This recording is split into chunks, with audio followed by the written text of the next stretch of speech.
Hello friends, मैं Manish Chopra APS online classes में आपका एक बार फिर से स्वागत करता हूं। आज हम लोग टॉपिक पढ़ेंगे आवेशित चालकों को जोड़ने पर आवेशों का पुनः वितरण। आवेशित चालकों को जोड़ने पर आवेशों का पुनः वितरण क्या होता है? आवेशित चालकों को जोड़ने पर आवेशों का पुनः वितरण पहले समझें। मान लिया कि एक गोला है, चालक गोला ए, ये आवेशित है। ऐसे ही एक चालक गोला है बी, ये भी आवेशित है।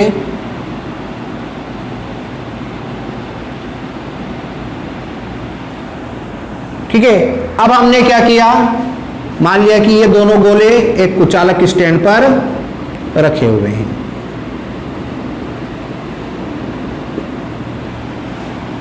ये गोला और ये दोनों गोले एक कुचालक स्टैंड पर रखे हुए हैं। अब मैंने क्या किया,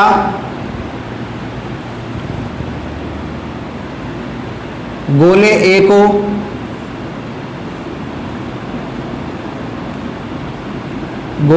को और गोले बी को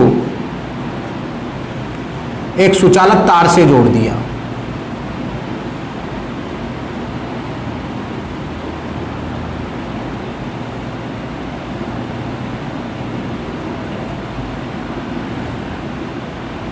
जैसे ही मैं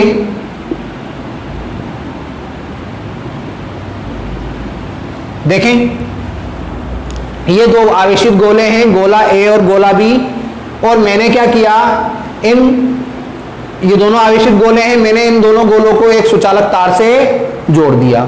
जैसे ही मैं इन दोनों गोलों को एक सुचालक तार से जोड़ूंगा तो जिस गोले का विभव ज्यादा होगा और जिस गोले का विभव कम होगा, मान लिया कि इस गोले का विभव ज्यादा है, इस गोले का विभव कम है, तो आवेश जो होगा वो उच्च विभव से निम्न विभव की ओर गतिमान होना प्रारंभ हो जाएगा। ठीक है, तो जैसे ही मैं इन आवेशित चालक गोलों को जोड़ूंगा तो आवेशित चालक गोलों को जोड़ने पर आवेश जो होगा वो उच्च विभव से निम्न विभव की ओर गतिमान हो जाएगा।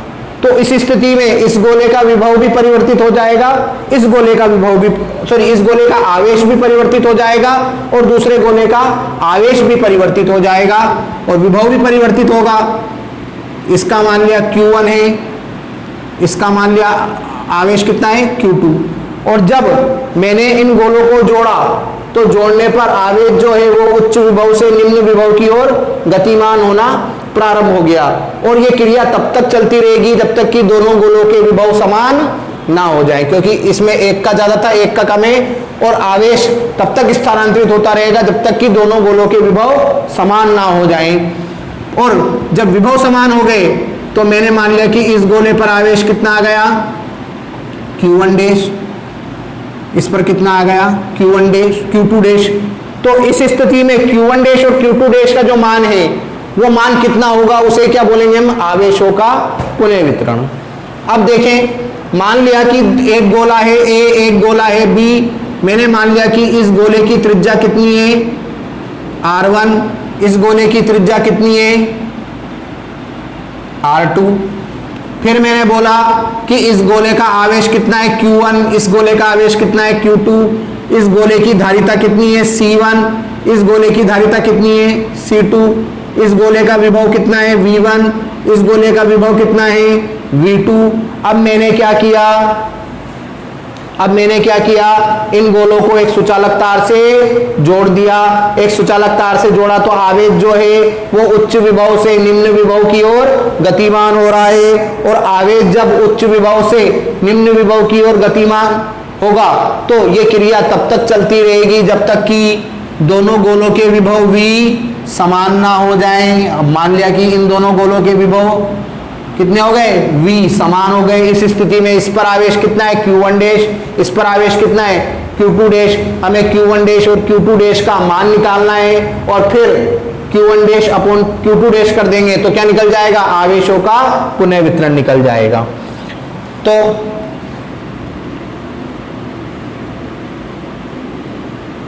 पहले गोले के लिए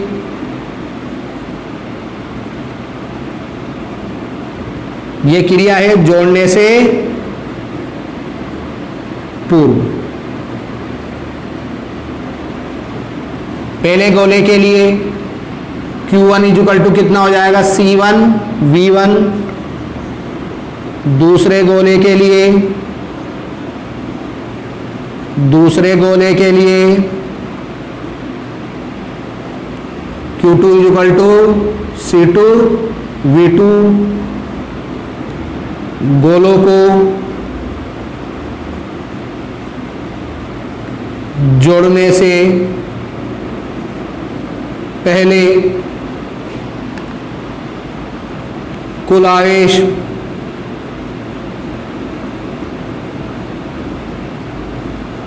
Q बराबर C1, Q बराबर Q1 प्लस Q2, Q बराबर Q1 का मान रख दें C1 V1, Q2 का मान रख दें C2 V2। अब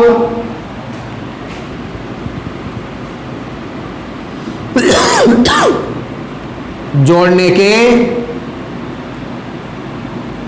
पश्चात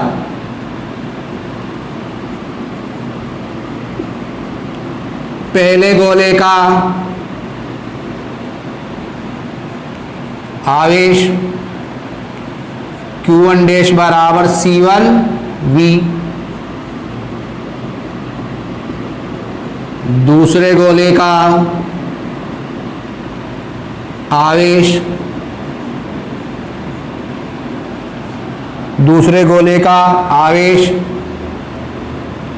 Q2 डैश बराबर C2 V।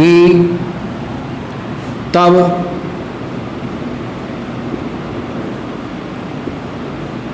जोड़ने के पश्चात कुल आवेश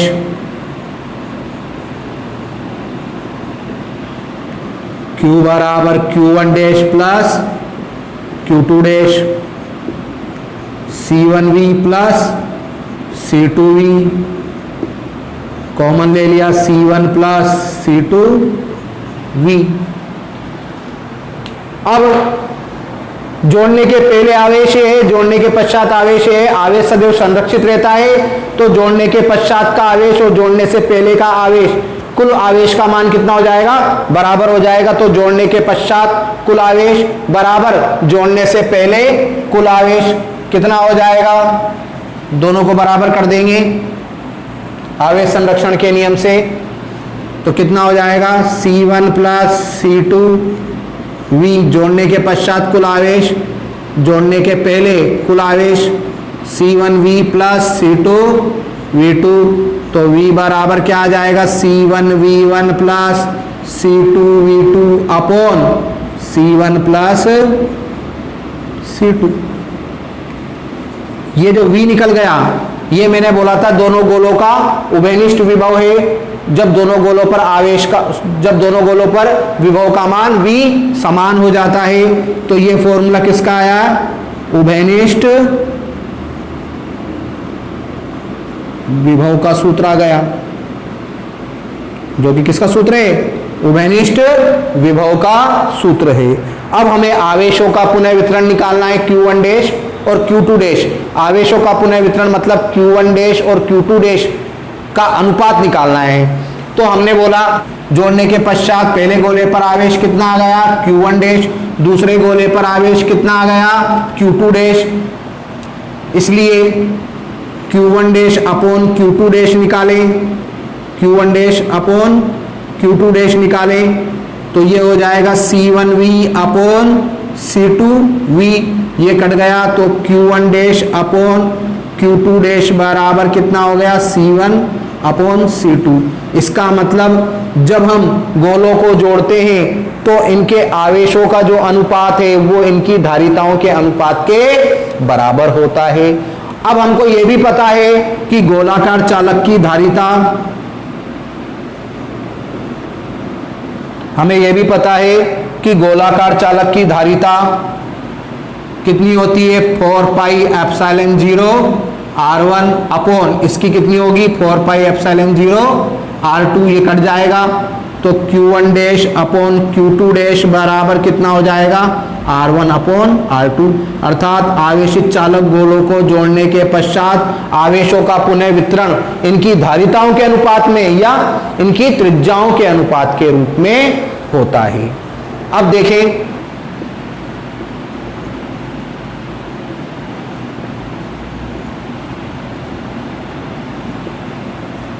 अब आवेशित चालकों को जोड़ने पर विभव में परिवर्तन का अनुपात। अब हमें विभव में परिवर्तन का अनुपात निकालना है, क्योंकि हमने बोला कि गोला ए का विभव ज्यादा है, गोले बी का विभव क्या है, कम है, और जब जोड़ दिया तो दोनों गोलों के विभव समान हो गए। इसका मतलब इसका विभव कम हो गया, क्योंकि ये अपना आवेश उधर देगा तो इसका विभव कम हो जाएगा और इसका विभव क्या हो जाएगा, बढ़ जाएगा। तो चालक गोले ए के विभव में तो कमी आएगी और चालक गोले बी के विभव में वृद्धि होगी। तो अब देखें, आवेशित चालकों को जोड़ने पर विभव में परिवर्तन का अनुपात, तो गोले ए के विभव में क्या हो जाएगी, गोले ए के विभव में कमी डेल्टा V1। कैसे निकालेंगे, मान लिया कि गोले ए का विभव V1 पहले कितना था 5 और बाद में कितना हो गया 3, विभव कम हो गया। अब मैं बोलूं विभव में कमी निकाले, तो 5 - 3 बराबर 2 वोल्ट की कमी। तो कैसे निकाला, 5 में से 3 को माइनस किया, मतलब V1 में से V को माइनस कर देंगे। तो गोले ए के विभव में कमी V1 minus V, delta V1 बराबर V1 माइनस V का मान रखेंगे C1 V1 plus C2 V2 upon C1 plus C2, delta V1 बराबर एल्शियम ले लिया C1 C2 एल्शियम ले लिया, इसको इधर मल्टीप्लाई कर देंगे तो कितना बनेगा C1 V1 plus C2 V1 minus C1 V1 minus C2 V2, ये कट जाएगा। डेल्टा V1 बराबर क्या बच गया, C2 कॉमन आ रहा है, कॉमन ले लिया, V1 minus V2 upon C1 plus C2। तो ये गोले ए के विभव में क्या आ गई, कमी आ गई। अब गोले बी के विभव में क्या होगी, वृद्धि होगी। तो गोले बी के विभव में वृद्धि निकालते हैं, गोले बी के विभव में वृद्धि, गोले बी के विभव में वृद्धि डेल्टा V2। कैसे निकालेंगे देखें, जैसे ये गोला है B, पहले इसका विभव था 3, बाद में इसका विभव हो गया 5, ठीक है भाई। तो कैसे निकालेंगे, विभव में वृद्धि के 5 में से 3 को माइनस करेंगे, इसका मतलब ये V है ये V2 है, तो V माइनस V2। तो डेल्टा V2 बराबर इसका मान रखेंगे C1 V1 plus C2 V2 upon C1 plus C2 minus V2, delta V2 बराबर C1 प्लस C2 एल्शियम ले लिया, C1 V1 plus C2 V2 minus, इसको इधर मल्टीप्लाई करेंगे, C1 V2 minus C2 V2, ये कट जाएगा। डेल्टा V2 बराबर क्या बचेगा, C1 कॉमन ले लें, C1 कॉमन ले लेंगे तो V1 minus V2 upon C1 plus C2। तो ये गोले ए के विभव में परिवर्तन, ये गोले बी के विभव में परिवर्तन। अब मुझे इनमें परिवर्तन का अनुपात निकालना है, तो delta V1 upon delta V2 कर लेता हूं, तो क्या निकल जाएगा, इनके विभव में परिवर्तन का अनुपात निकल के आ जाएगा।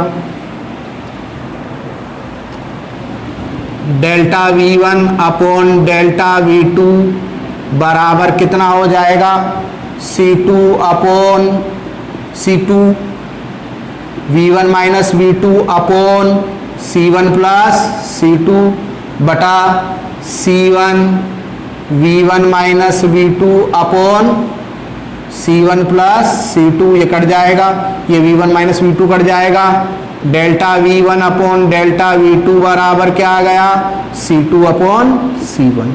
तो इनके विभव में परिवर्तन का अनुपात जो है वो इतना प्राप्त होगा, C2 अपॉन C1। अब टॉपिक आता है आपका आवेशित चालकों को जोड़ने पर ऊर्जा हानि। इसका मतलब यह है कि आवेशित चालकों को जोड़ने से पहले की ऊर्जा ज्यादा होगी और आवेशित चालकों को जोड़ने के पश्चात ऊर्जा कम हो जाएगी। तो अपने को क्या करना है, इस ऊर्जा हानि का मान ज्ञात करना है। कैसे निकालेंगे,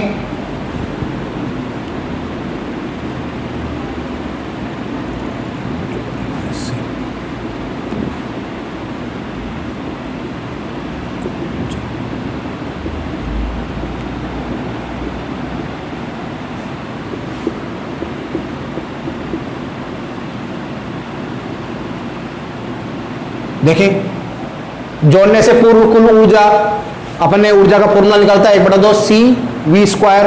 तो कितना हो जाएगा 1/2 C1 V1 स्क्वायर, क्योंकि पहले गोले की धारिता C1 है और विभव कितना है V1, दूसरे गोले की धारिता C2 और विभव कितना है V2। तो जोड़ने के से पूर्व कुल ऊर्जा कितनी हो जाएगी, इतनी। जोड़ने के पश्चात कुल ऊर्जा, जोड़ने के पश्चात कुल ऊर्जा E2 बराबर 1/2 C1 V² 1/2 C2 V²। E2 बराबर 1/2 कॉमन लेने C1 प्लस C2 V²। तो ये जोड़ने से पहले की ऊर्जा, ये जोड़ने के बाद की ऊर्जा। अपने को क्या करना है, ऊर्जा हानि निकालनी है। ऊर्जा हानि डेल्टा E बराबर E1 minus E2। Delta E बराबर E1 का मान रख देंगे 1/2 C1 V1 square 1/2 C2 V2 square minus 1/2 C1 plus C2 into V²।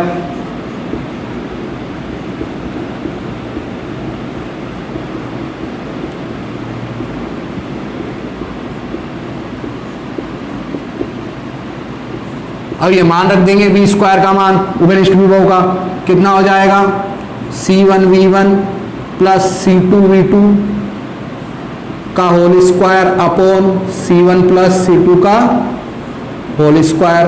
ये कट जाएगा 1/2 C1 V1 square 1/2 C2 V2 square minus 1/2 ये होल स्क्वायर खोलेंगे C1 square V1 square C2 square V2 square 2C1 C2 V1 V2 A plus B का whole square खोल दिया अपन ने।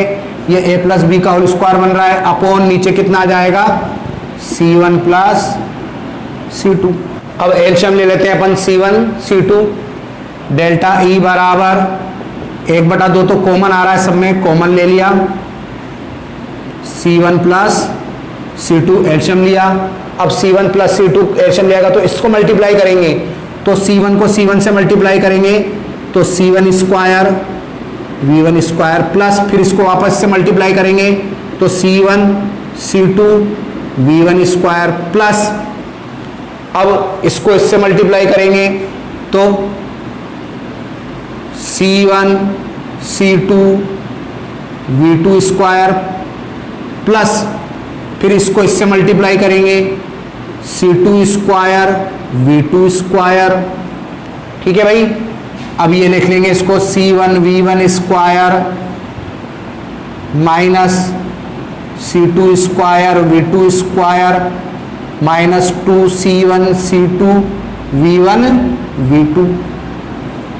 अब जो कटेगा वो काट देंगे। क्या कट रहा है देखें, C1 V1 स्क्वायर से C1 सॉरी नहीं, अब जो कुछ कटेगा वो काटेंगे इसके अंदर C1 V1 स्क्वायर से ये कट जाएगा, इसी प्रकार से C2 V2 स्क्वायर से ये कट जाएगा। अब इनमें C1 C2 C1 C2 C1 C2 सब में कॉमन आ रहा है, कॉमन ले लेंगे। डेल्टा E बराबर 1/2 C1 C2 कॉमन ले लिया, क्या बच गया? V1 square plus V2 square minus 2V1 V2 upon C1 plus C2। Delta E बराबर 1/2 C1 C2 upon C1 plus C2, और ये हो जाएगा V1 माइनस V2 का होल स्क्वायर। तो ये क्या आ गई? आवेशित चालकों को जोड़ने पर ऊर्जा हानि का सूत्र निकल गया। धन्यवाद।